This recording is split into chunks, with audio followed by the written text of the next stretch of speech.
So one of the things we wanted to cover was some recent developments going on in the Middle East.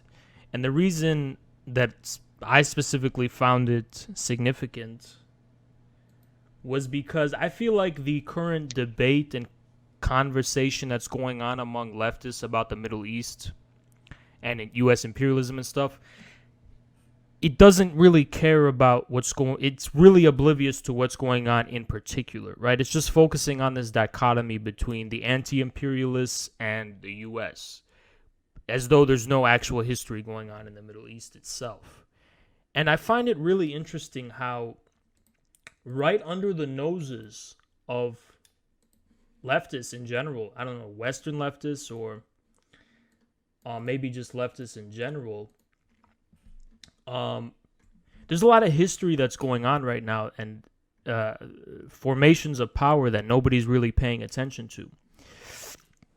Specifically, I haven't really seen a single person from the left talk about or acknowledge the rise of this new power bloc after the Arab Spring, which is Turkey and Qatar, and along with the Muslim Brotherhood. And right now, this is actually the central conflict in the Middle East. So the people who are telling you that the central conflict right now in the Middle East is between the Shia and the Sunni, you basically have a really narrow understanding of what's going on. That's the past, you know what I'm saying? But here on Infrared, we're showing you shit 5 steps ahead, you know what I'm saying? So basically what's going on is that I think the reason that the Shia and Sunni conflict, so to speak, is reaching its limit is because of Syria specifically. Long story short, the way I would put it is that Iran and its Shia allies, right, are pretty explicitly Shia Islamists, so to speak. But then you find in that Iraq and most especially in Syria, right, it's only superficially allied with the Shia bloc because, you know, the ruling family, the Assad family, is Alawite. But Syria is a secular state. Not only is it a secular state, but it represents an earlier form of statehood, which the Shia bloc, Iran and its allies, have outmoded politically. Right? It represents the kind of Cold War strongman, not only that, but the sovereign nation state, so to speak. So in a sense, Syria has some uncanny similarities with Egypt, and Syria also has some uncanny similarities with the new Saudi Arabia, which is aspiring to be more like these kind of authoritarian secular states. So you have an interesting kind of quagmire going on, so to speak. Actually, the real conflict isn't the Shia-Sunni conflict. It's this rise of the Muslim Brotherhood, and more specifically, this kind of Neo-Ottomanism, which is more fundamental, or you can say more general than the nation state. It subsumes the form of the nation state. It's beyond the nation state. It represents a certain civilizational and social formations that the European nation states were unable to conquer, but which can be delimited by the former Ottoman territories. So right now what you have going on in Libya is this conflict is reaching its, is really ramping up in Libya, where the two sides, Haftar, which is supported by the, let's call them, for shorthand, the secular strongman states, versus the Muslim Brotherhood-aligned, Turkey-aligned, Qatar-aligned GNA. So we're right now under everybody's noses, and this has been happening through the whole year. No one's been paying attention to it, to my knowledge. Yeah, the grounds for war are right now ripening in the Middle East, and I just find it pathetic that no one, when this war breaks out, it will smack the Westerners, across the board, not just the leftists, but across the board, who have this superficial understanding of what's going on, they'll smack them right in the face and they'll be so surprised. What? I didn't know Turkey. Yeah, the central conflict is between Turkey and Saudi Arabia. That is what has been going on for a long time. Qatar and Turkey versus Saudi Arabia, the UAE, Egypt, and others. And I think this is why it's kind of a blind side, and I am obviously anti-imperialist, obviously, but it's a blind spot for most Western anti-imperialists because none of these two sides you can say the U.S. is on one side or the other. Actually, this division between the Neo-Ottomans and the strongmen is actually reflected politically in the U.S. in terms of the political division. The Democrats are more likely to be sympathetic with the post-Arab Spring Muslim Brotherhood types, and the Trump Republicans are more likely to be sympathetic with Saudi Arabia and Egypt. So we're looking at this is a glimpse of a post-American situation. This ain't just about American imperialism. This is the world after America. It's what's going on after America, It's not all about the U.S. So Turkey's increased its military intervention. Russia is putting its foot there. Everybody's piling on. Yeah, people are watching. France, it's kind of underlooked. France is taking the side of the authoritarian strongmen. But this general rise of Turkey has been really neglected, I think, just across the board. Turkey the Ottoman Empire did not just disappear. The unique social formations and civilization corresponding to it didn't just occlude into the depths of the past. It's reemerging in a way similar to how a lot of other kinds of civilizations, including the Iranian kind, emerged in the latter part of the 20th century.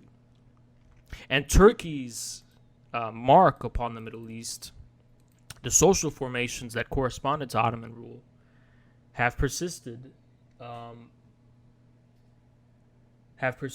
through time. So that's something to pay attention to and keep an eye out for. And I just wanted to bring it up.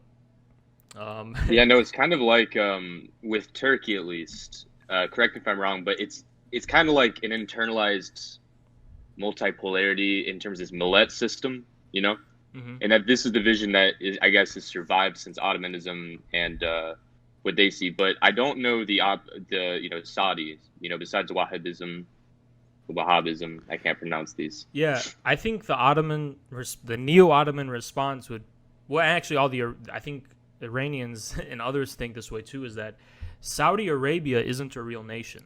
It's named after a family. It's a family, yeah. Yeah, there was historically the Hijaz region, which was Mecca and Medina, and you had the Sharif of Mecca, and that was a kind of region, but it wasn't in like you said, a millet of its own in terms of like a specific proto-national or national formation. So that's why, just like, even just intuitively, although it doesn't map perfectly, that's also why it kind of makes sense, this division of U.S. politics and who Republicans and Democrats align with maps on also to the Middle East, because obviously the Republicans and kind of support, at least, Trump's Republicans in support of this kind of, if I can say, unipolar, if it works here. Well, unilateral. Well, as of John Bolton, it was unilateralism. But John Bolton's gone now. But you still have Pompeo, so it's kind of, I don't know what's really going on. Yeah. Yeah, finish what you were saying. But Trump is closer to, and his people, they're more sympathetic with the Saudi and the Egypt and so on, because they're the Western style dictatorships, so to speak, using the language of the enemies. Yeah, and I was just gonna say, that's why the Neo-Ottoman, the Islamists who represent the new Islamic civil society, they see people like Sisi in Egypt, but especially they see people like Salman in Saudi Arabia, and they see the UAE, they see these Gulf countries as just gangster-like mafia dictatorships that don't have any historical roots in the people. And I think they're right in that regard. I'm obviously not aligned with them or agree with them, but that would be a fair characterization. They are kind of mafia, gangster, crackpot, despots. Egypt is a little bit more ambiguous because of the Nasser era, but especially I'm talking about Saudi Arabia and the Gulf states. Yeah, that's kind of how it is. Yeah. It's kind of interesting. It had me thinking with the last show's interview, but regarding empire in this kind of metaphysical or I guess Dugan sense, why Russia and then Turkey, maybe this is wrong-footed, but don't they possess somewhat similar geopolitical visions in terms of, in this sense of empire, in terms of in terms of many forms being subsumed within one singular political formation? You know what I mean? Like in Russia, you have many different, republics or oblasts. And then in Turkey, you have obviously the millet system. It's kind of reflected in a similar way, but they're competing visions. Yeah, that's the key word, is that they're competing visions. They don't have this. They obviously don't have the same vision, and that's why. Yeah, it is ambiguous. Not to ramble on this topic, but during the big conflict in 2015 between Turkey and Russia, the person who mediated the talks between them supposedly was Dugin himself. And he mediated this talk on the basis of, okay, Russia and Turkey are similar kinds of civilizations against the Western modernity and so on. Yeah, but I think still there is a fundamental difference, which is that Russia still is more on the side of the military nation states because that is a reflection of its unique. It's ambiguous. You have to think really dialectically, and it gets confusing, But yeah. I would say Russia is the frontier of these kinds of nation-state style formations of the West. I guess it's almost like they're competing about what is the center, although the vision is obviously something which is federated or whatever. What's the center of this new or multilateral region or world or whatever? Yeah, I think we could just say almost like East versus West Rome. Well, I wouldn't put it that way, but I think we could just say safely that they're competing polarities.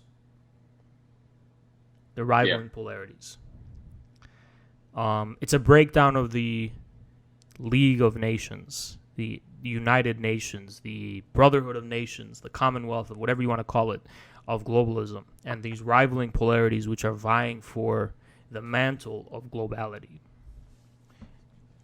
This is a really mythical way to put it, but it works for now, All right, due to the worst luck and the worst technical difficulties you could ever imagine, we got to do it the ratchet way, pretty much, because the Discord is not working well.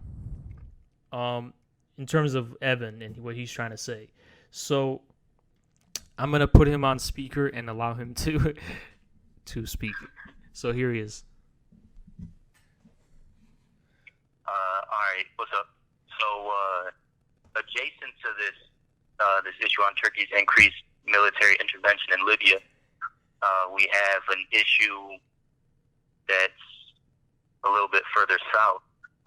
So as we know, Turkey has an increased desires greater role in energy exploration in the Mediterranean, even claiming that it controls the Eastern Mediterranean. And if we're talking about water resources, we understand that the main water resources flowing into the Mediterranean on the east is the Nile River. We have right now what some are calling the Battle of the Nile, which is rooted in Ethiopia's construction of a major dam, going to be one of the largest in Africa. So in the construction of this dam, we have what will eventually lead to issues with Egypt's economy as the dam gets constructed, impacting flows of water further down the Nile. So just to bring that to everyone's attention, and then it'll be interesting how that power play is made, understanding that there's a conflict between Egypt and Turkey and Libya, but also Egypt has interest in how the Nile is flowing and who has control of the energy that comes from this hydroelectric dam being built in Ethiopia. So it's something to keep an eye out for. How will Turkey try and still maintain its control in Libya while still at the same time trying to have greater control of what's going on in the Mediterranean and along the Nile? Yeah, it's really interesting you bring it up because another extension of, even though I don't know, no, historically it is, another extension of the Neo-Ottomanism is Somalia. Turkey and Somalia are really good friends right now. Turkey's investing a lot in Somalia, and they're like this, you know? And so Turkey's right there, you know? And I think historically Ethiopia and Somalia have problems, right? They're historically enemies, right? Well, depends on how far back historically you go, but yeah, since colonialism, the scramble for Africa, and yeah, yes, there have been geopolitical issues there. Yeah, that's interesting. Yeah. I mean, that's definitely a site of where things are happening. But we know when you throw Ethiopia into the mix, it's very interesting because Ethiopia is outside of this, and it's like it's its own civilizational node in a way, right? Ethiopia is neither it's not an extension of the Ottoman past, so to speak. So it's not entangled in this drama in that way. It represents its own kind of civilization. And I think in terms of the established powers, I think that would place Ethiopia closer to China. Because I think from what I've seen, a lot of times Chinese people, investors, when they talk about how Ethiopia reminds them of how China was in the past, you know, with its current situation. Which is funny too, because if you go even further, you come to find out that Ethiopia is in fact even older than China. Oh yeah. I mean, yeah. That's like, yeah. We go that far in the past. It's, yeah. I'm talking more of like very recent though.